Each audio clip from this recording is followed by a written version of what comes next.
Hey, it's Don here, Be More Wild. This week, it was 7 days ago, started. Didn't tell no one I started it, but I started the carnivore diet. Now I'm into it, people are more aware, like friends and family, what I'm currently doing. What inspired me to do it was reading this book, Carnivore Diet, by Sean Baker.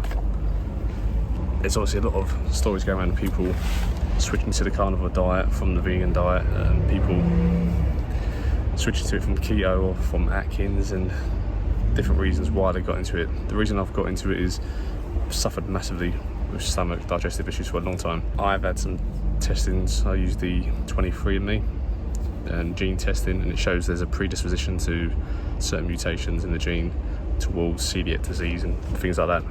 Anyway, I've been raw vegan, I've been vegan, I've been vegetarian, went on the high carb 80-10-10 diet. It's pretty much the same route that everyone seems to take, you know, from going vegetarian, eventually vegan, then they go to raw vegan, then they try going to fruitarian, and then in some cases some people go to breatharianism, which is another story. So I started carnivore a week ago already. My goal wasn't to lose weight, my goal was just to feel healthier. I've lost 8 pounds around my gut area, and in general my shorts are hanging loose, which I haven't done in years, and yeah, I've lost about an inch off the waist. So that's all positive steps. It could be through not eating as much as I normally eat, I don't know, but I'm filling my plates out. An example meal at the moment which I'm eating is a full sirloin steak, and I'll have that with, yesterday I had it with a packet of prawns, so about 120 grams of prawns, like a surf and turf almost, big 200 gram steak, and then I had little bacon bits chopped up, bacon lardons, and cooked that with it. Also had again steak with chicken breast, bacon lardons, and sausages. Tried sausages as well. The meat I'm getting is grass fed, it's organic, grass finished, grass fed. The beef meat, that is. Chicken I'm only eating once every 2 days. It's mainly red meat I'm trying to stick to. I'm not full carny in a sense of drinks, so I'm only eating meat. I'm not eating any vegetables, any salads, any fruits, just meat. Drinks wise, I'm drinking water pretty much all day. I'll have 1 cup of tea a day, and then I have maybe 2 cups of coffee a day. So they're things I'm going to potentially try and eliminate, but long term coffee is not something that I plan to eradicate from my diet, because I enjoy coffee, and there's many benefits to coffee that I believe we'll get into that another time.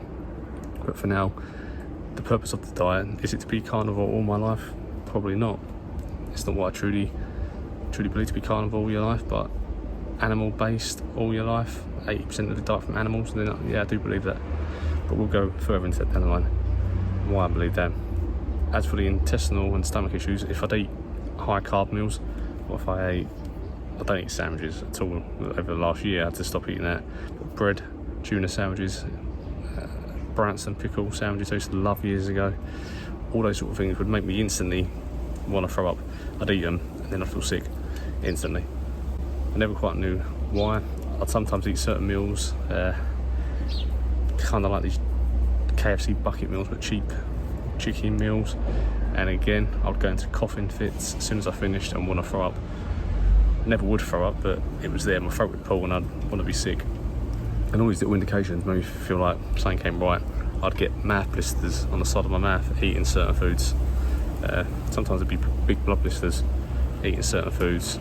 My throat would feel sore and like someone had ripped the top layer of skin off the top of my throat after eating certain foods. And sometimes when you eat, I don't know, mixture of different meals, it's hard to pinpoint exactly what it is unless you get really restrictive with certain things. So this is what led me to the carnivore diet. It's always about elimination. So I've seen that people that go to raw vegan, they get benefits straight away. That's because they've removed pretty much most of the issues through grains and processed foods that cause them their issues. And same for carnivore, you remove the processed food and grains and stuff. But there's a common ground which they have. So I thought, go meat. Meat's never caused me any issues when I've had it. About 15 years ago, I used to work in the gym, so I would eat meat and raw broccoli, cauliflower, carrot. 4 times a day I would have porridge, and overall I didn't have any of them sort of issues, but meat was a big part of that diet, you know, tins of fish. And then switching back, obviously there's red meat has become the main staple, but it's one food source.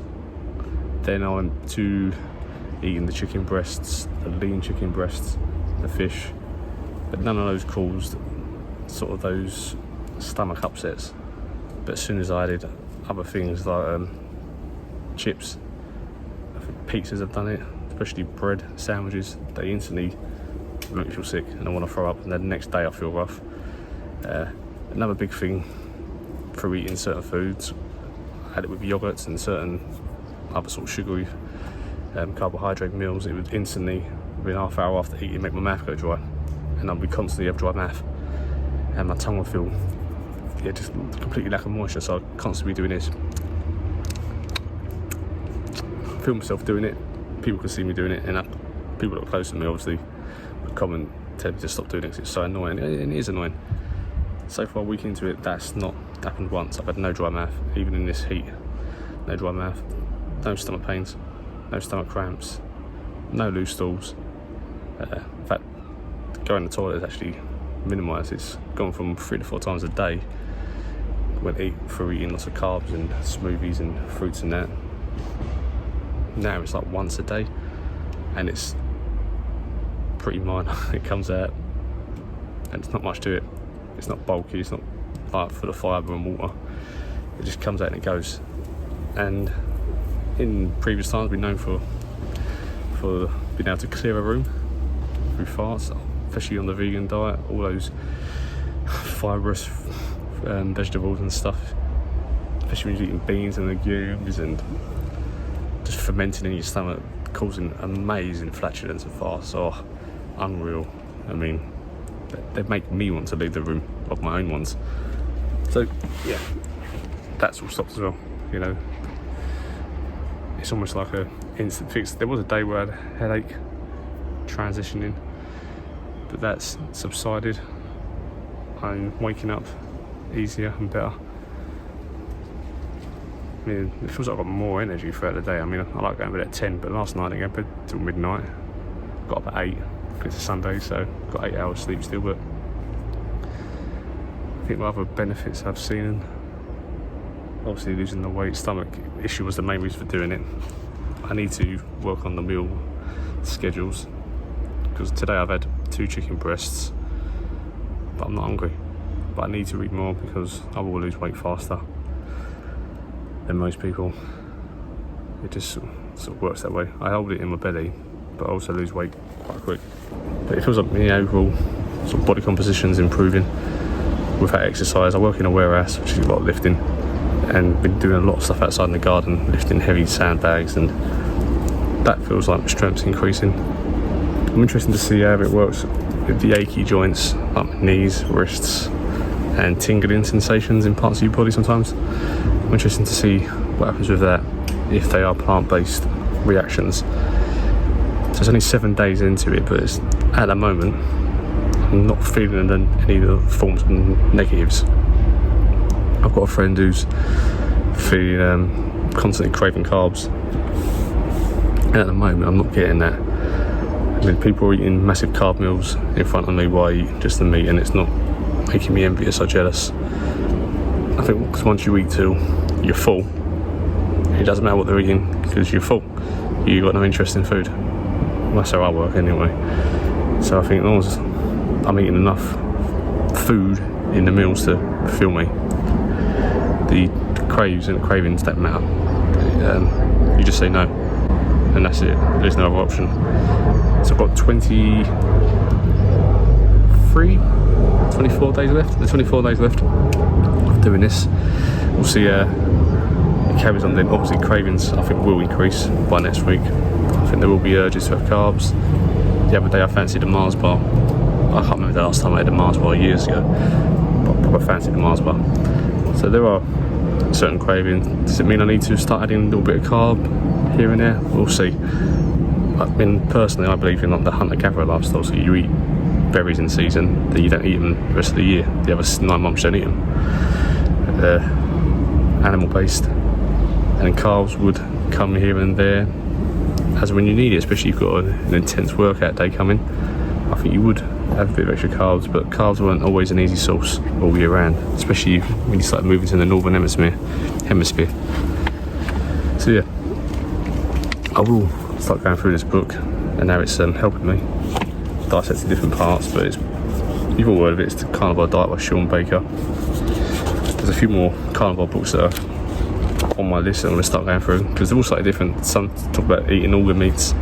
You need to have organ meats, and make sure it's all grass fed, and at the moment no organ meat, but organ meat will be part of it. I do try and keep it grass fed.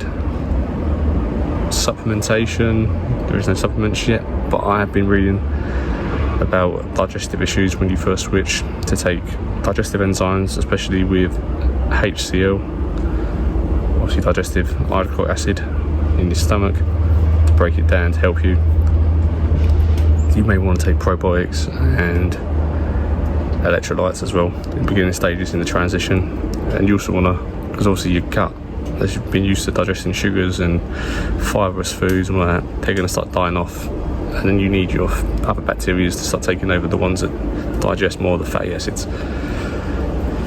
So that could change, causes a mood, irritability and stuff, and cravings. So I think the next 2 weeks will be the biggest point, and there's a lot of meal manipulation I need to do yet. I'm not even thinking about intermittent fasting. I mean, I actually do that anyway. I'm not really a breakfast person. I think next week I'll try and come up with more meal plans, so I'm going to try and eat 3 to 4 times a day in a 10-hour window or 8-hour window, and see how that does, because I don't want to lose too much weight, because that's not my goal. It's mainly just to help with the digestion and the elimination of all the pains in the stomach. So if that subsides and goes, that's the main thing. That's what I'm aiming for. So I'll speak to you very soon, see how week 2 goes. I was going to say stay wild then, but maybe for the next 24 days, stay carny.